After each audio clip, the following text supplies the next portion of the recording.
ఆలోచిస్తున్నారా? ఇవి anti termite రెటిక్యులేషన్ pipe system అంటారండి. వీటిని మనం ఫ్లోరింగ్ లో ఇన్స్టాలేషన్ అనేది చేయించుకోవాలి. అది గ్రౌండ్ ఫ్లోర్ కావచ్చు, ఫస్ట్ ఫ్లోర్ కావచ్చు.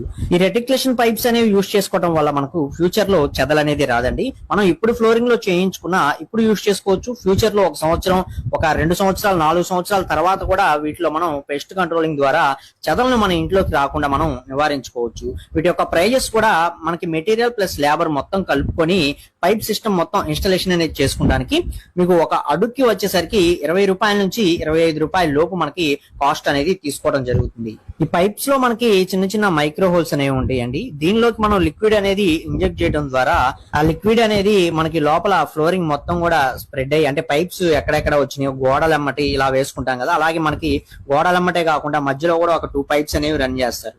సో ఇలా మనకి లోపల మొత్తంగా మనకి ఈ లిక్విడ్ అనేది స్ప్రెడ్ అయ్యి చెదల్ని రాకుండా చేస్తుంది. ఇంకా వీటిలోకి ఇంజెక్ట్ చేసే లిక్విడ్ బాటిల్స్ వచ్చేసరికి 1 లీటరు 3,800 రూపాయలు పడేది ఉంటుంది, 750 రూపాయల్లో వచ్చేది ఉంటుంది.